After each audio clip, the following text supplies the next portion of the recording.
Good morning, O'Neill. I hope everyone's having a fabulous day today.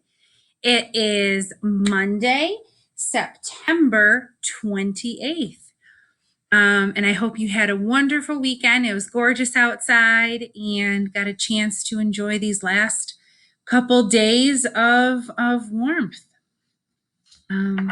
So I wanted to review with you some communication about the hybrid and distance learning plans and surveys.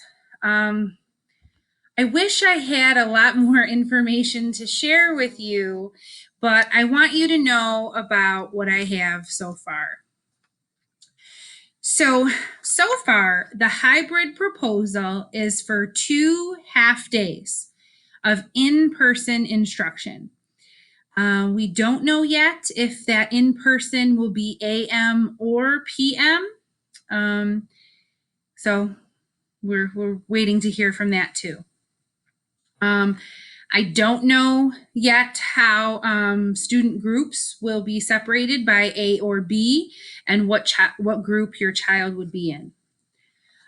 3 days of the week would be distance learning or asynchronous work. And I don't know yet if that would be AM or PM of that distance learning asynchronous work. As of now, only kindergarten through 2nd grade and some of our special education self-contained are being discussed and considered for in-person instruction at this time. If a family does not take the survey, the choice will be defaulted to full-time distance learning. So what we're doing now for the entire school year. However, if as a family you decide to change your mind from what you put in the survey or anything like that, you are allowed to do that. I think the biggest thing is taking the survey. Please take the survey. It is in Infinite Campus. If you don't remember your Infinite Campus account, you can do like a password reset to get that. And I really highly suggest that. I'm part of a committee that's really trying to plan as much as possible for what hybrid and instruction will look like and what the rest of the year will look like. And a lot of it currently is up in the air and still within discussions. And it really depends on you, what you are choosing as what's best for your family, what's best for your child in regards to hybrid or distance learning. So the more surveys that we get, the more information that we're able to receive will help guide us on what's going to happen next. So, and I have another story for us to read too. I know Ruth Bader Ginsburg has recently passed, and she was such an influential woman in government. And there's another great book called She Persisted. It is 13 American Women Who Changed the World. And it's by Chelsea Clinton, who is the daughter of another very influential woman. And let's learn about some of them today. All right. Okay, here we go. Sometimes being a girl isn't easy. At some point, someone probably will tell you no. Sometimes our parents tell us no for good reason, but hey. They'll tell you to be quiet and maybe even tell you your dreams are impossible. Don't listen to them. These 13 women certainly did not take no for an answer. They persisted. All right. Harriet Tubman was born a slave, and her story could have ended there. Instead, she persisted, escaping from slavery and becoming the most famous conductor on the Underground Railroad. She risked her life many times to lead countless slaves to freedom, including her family, friends, and strangers.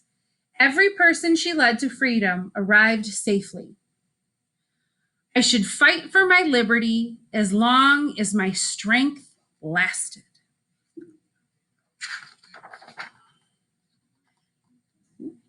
Helen Keller became blind and deaf as a toddler.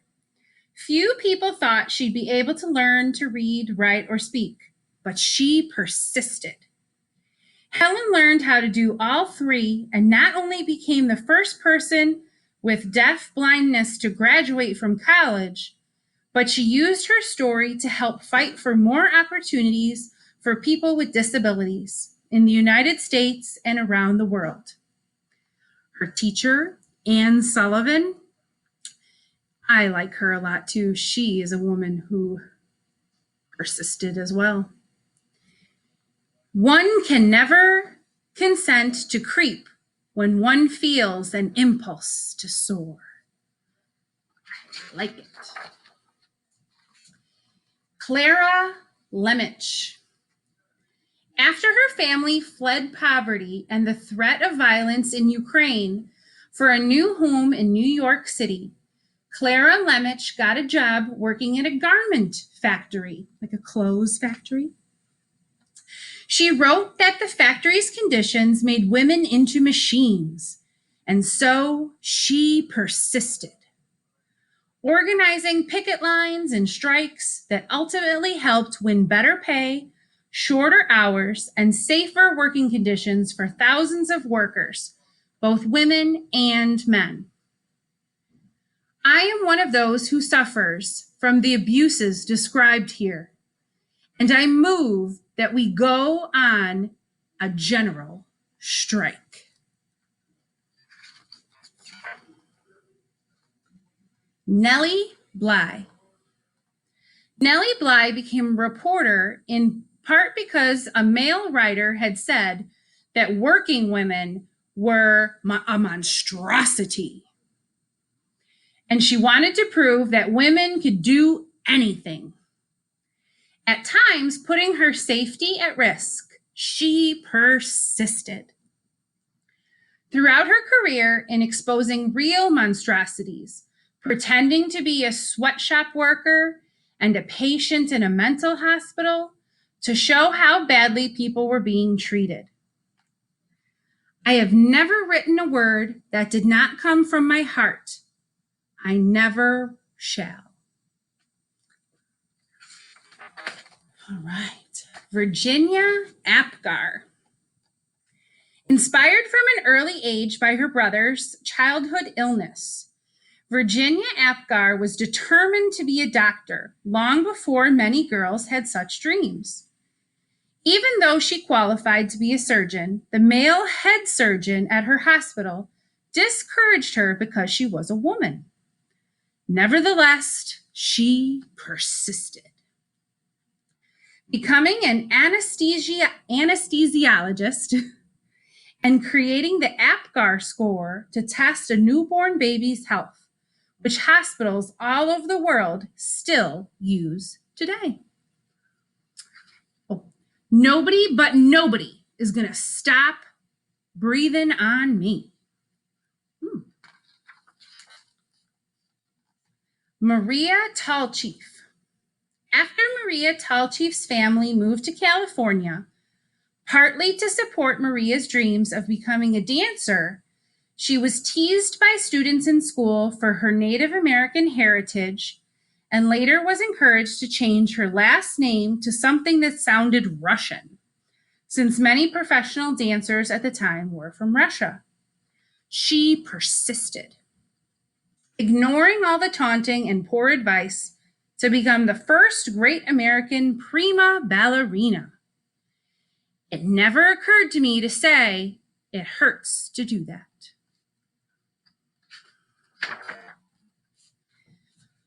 All right, Claudette Colvin.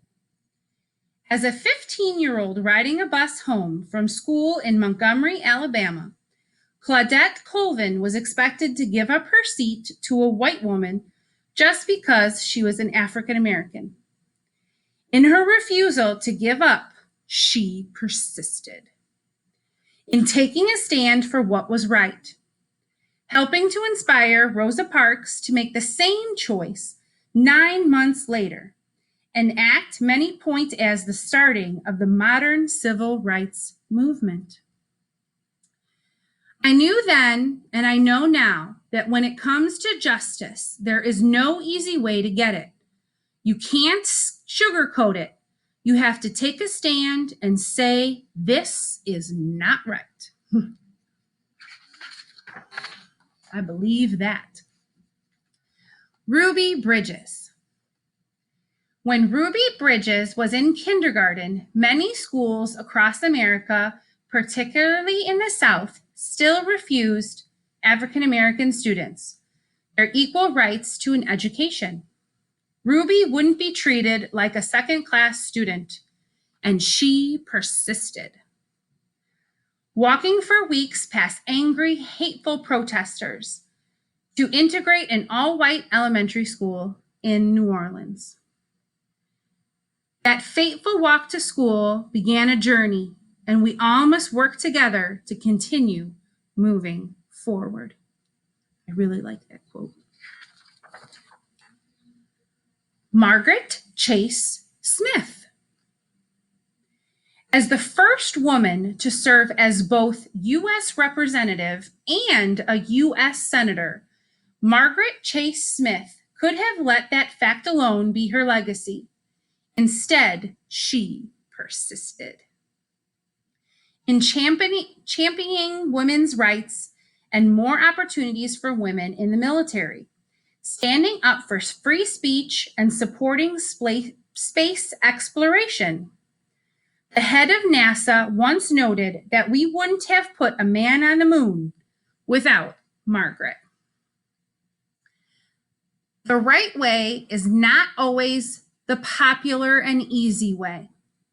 Standing for right when it is unpopular is a true test of moral character. I like that one a lot too. If you know it's not right, stand up. Sally Ride. Sally Ride always believed women could succeed in any math or science career. Although not everyone agreed, she persisted. And she became the first American woman in space. But that wasn't enough for Sally. She traveled into space once more and then created science and engineering programs specifically for girls so she could help generations of young women achieve their dreams, too, both on Earth and in outer space. Young girls need to see role models in whatever careers they may choose, just so they can picture themselves doing those jobs someday. You can't be what you can't see. Oh, that one's a good one too. You can be whatever you want to be. You dream it, you can achieve it. Florence Griffith Joyner. When, as a kid, Florence Griffith Joyner visited her father in the Mojave Desert, he would urge her to run faster and faster, to run as fast as a jackrabbit. Even when she had to leave college to help support her family, she persisted in her training on the track and went back to school and got faster and faster. Her unbroken world records in the 100-meter and 200-meter sprints set at the 1988 Summer Olympics mean she is still the fastest woman ever. When anyone tells me I can't do anything, I'm just not listening anymore. Oh, I really like that one.